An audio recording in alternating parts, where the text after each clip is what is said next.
everybody. Welcome in. It's Kim with Lolly Doodle Studios. Welcome back to another YouTube video. I wanted to invite you in tonight because I want to show you how easy it is to paint a little pumpkin. It is easy. Anyone can do it. These are just going to be loose little fun pumpkins. I've cut out a bunch of like 2.5 by 3.5, I think these were, size paper, and we're just going to use up some of the paint that I have on these little plates. This is Daniel Smith paint, but feel free to use what you have.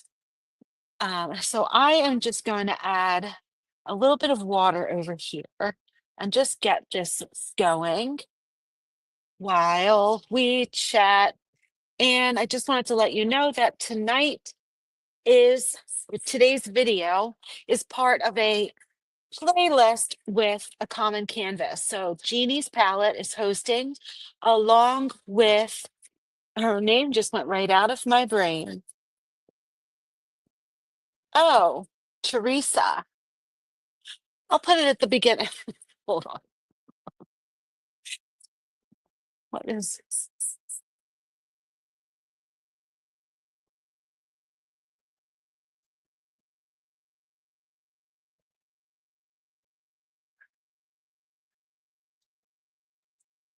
Okay, so this is part of a playlist with Jeannie's palette hosting, along with Teresa from Jeremiah Dreams. And this is a common canvas playlist. Every other week, we challenge each other with some different artistic ideas. And tonight was to go ahead and paint a pumpkin. So I've been playing around with some witchy but wonderful watercolor, like the witch's cauldron here. So I figured, why not paint a little pumpkin for Halloween? Because when I think of fall and Halloween, I really think of pumpkins. So this is all leftover color on these plates that I've been using for the last few weeks. This is like a orangey brown. So I'm going to use that. And I'm going to show you on the back of this card. I'll just go ahead and do that. Actually, I'll do it on the back of this card. Um, this is the stroke.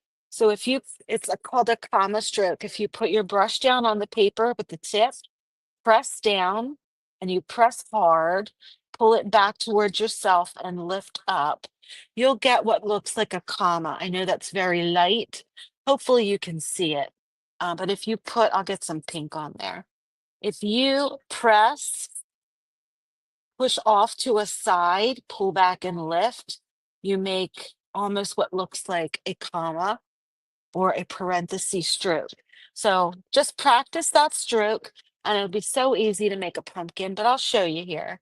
So I'm going to grab some more color, not too dark. I want to keep it pretty light. For the first, and when I want to kind of eyeball, do I want a tall, skinny pumpkin? Do I want a short, squatty pumpkin? Do I want it wide? There's pumpkins of all shapes and sizes and color. So above all, have fun with your watercolor if you are going to paint a watercolor pumpkin. So I'm painting using that stroke. I'm pressing down, pulling and lifting, and I'm just making a little oval, an elongated oval. Now, right next to that, at the top, I'm going to start right about there. I'm going to do the same thing. I'm going to press my brush, see how it gets thick, and I'm going to bring it down to the bottom and lift up so that I get that rounded part at the bottom. Now I could do the same to the other side. So that's what I mean. They're like little parentheses. So just imagine some little parentheses, and you can even come in here, tap in a little bit of pink if you want to make like a pinky peach pumpkin. I love some pink pumpkins that look like peachy color, like heirloom. I love those. So I'm just going to do it again and grab some more and push. And it's okay if I bump into my last stroke for the pumpkin there, but just leave a little bit of white space. Try to leave a little bit of white space in there between. That's the ridges, or what they're called, of the pumpkin, the indentations on the pumpkin. And you can bring this down. Feel free to come back and play around. I'm going to tap in a little bit more of my pink. And as the paper is starting to dry, I can add a little bit of a darker color, but try to still leave some of that white there. So I'm just tapping on the wet paint, but it's starting to dry. It's not puddles and puddles. I'm going to leave a little bit of space right in the center here, but I'm just going to go ahead and make like a little bump there, and maybe just a little bump there. I can bring some more of that pink into the pumpkin. Oh, and I'm going to come and grab some of my brown. So get some of that brown, a nice little wash of brown. So remember to activate the watercolor once it's dried on your plate. All you need is a little bit of water and it's good as new. So I'm going to come in here now, and right in the center, I'm going to put a stem. So between those two pink bumps, I'm going to lay a brown stem. I'm going to bring it over a little and just have it come down in those creases or the cracks of the pumpkin. And then I can bend it. I just want it to be all wonky looking. I don't want it to be perfect. So I can let that dry. Now, while this is drying, I can come back in and I can use, say, some of my red and mix it in with that pumpkin-y yellow. A little bit of red, maybe a little bit of more pink. And I can just come in here and clean that up a bit. If I want this more rounded,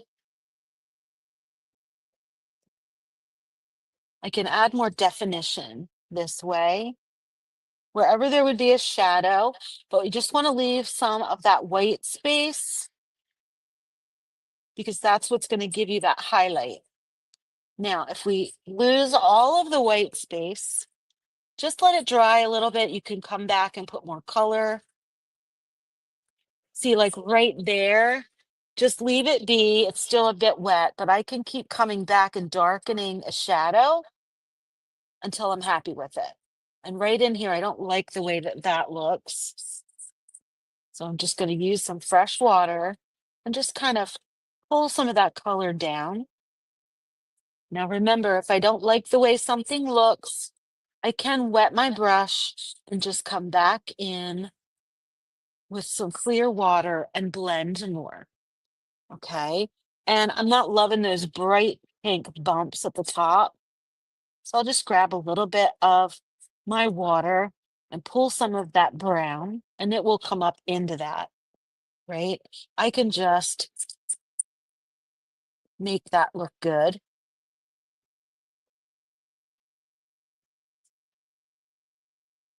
Okay. So that's one pumpkin. Let's try another one. Let's try one here. So this one we're going to do this one short and kind of squatty, but I want that blue, but I want it to be really watered down. And I want some of the green in it too. I want like a bluish green color for this, but I want it really watered down, very light. Some more blue in there. I'm gonna do the same thing. I can even turn it this way, right? So my center of my pumpkin is a little oval. And then on each side, I can just add a little parenthesis or comma stroke, leaving some white, leaving some of that white in between. But I can really make this elongated. Would love to know in the comments what your favorite color or type of pumpkin is. Mine are these blue-green Cinderella pumpkins, I guess you would call them, the heirloom pumpkins. I absolutely love them. I'm going to bring this down further. See, I keep leaving that white in there. A little too white. So I'm going to cover it and then maybe lift some of that paint out.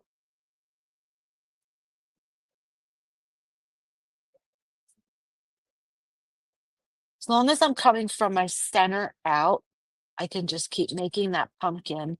And remember, as it goes around to the back, you're going to see those pieces that go around to the back, but they're not going to just keep coming all the way to the base of the pumpkin.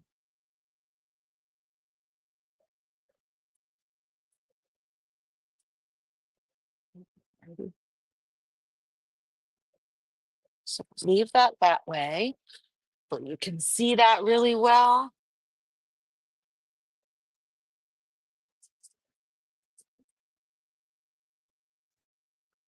So come in just a little bit closer. I'm loving the color of that one. See the difference between like the pink orange and then the heirloom one, and see if you just make it kind of skinny or just round, it totally changes the look to that of like the short squatty. There's really flat. I call them Cinderella pumpkins. I don't know if that's what they're really called or not. So you can let me know in the comments if you do know.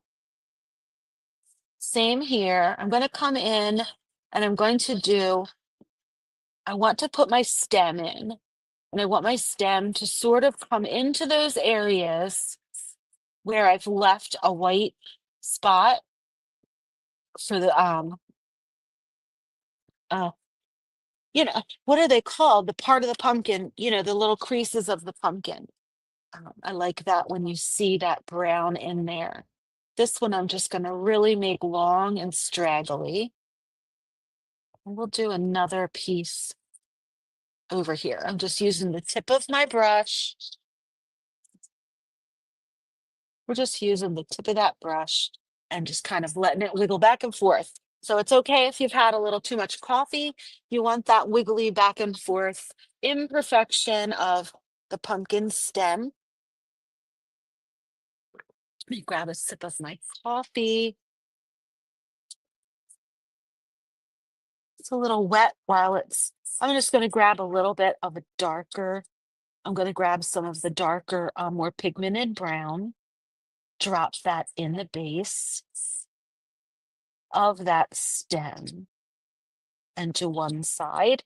So I want to leave a highlight and I want to create a shadow.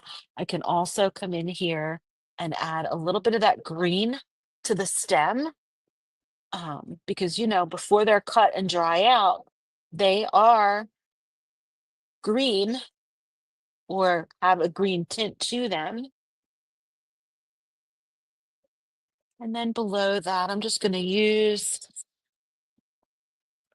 a little bit of my bluish. I'm going to mix it with the brown. I can just come in here and add just a very soft little shadow under my pumpkin and just pull that shadow out. Okay. I can come in with that blue green, maybe get a little bit of a darker color. And remember, we can come in and add some more of this blue. If the paper is dry, the paint will stay where you put it. If the paper is still wet, it's going to move with the water. But I just want to come in and add some definition to those little folds of the pumpkin. Leave that white space because that's what's giving us the shadow. And just add some there and there.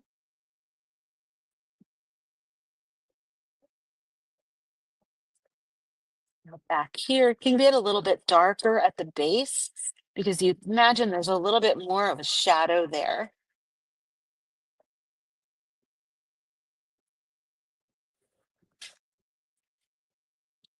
Just coming in with some water on my brush just to pull that in and soften some of my edges just a little bit.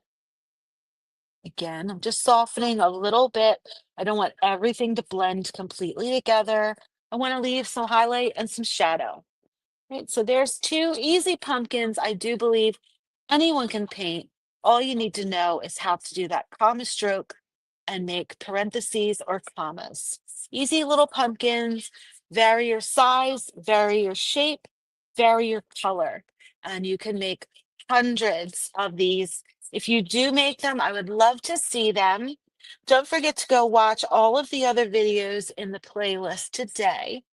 And subscribe and like this video, but subscribe to the channel because we'll be doing more spooky videos for Halloween, for beginners and beyond. So thank you for joining me tonight, and I will talk to you next time.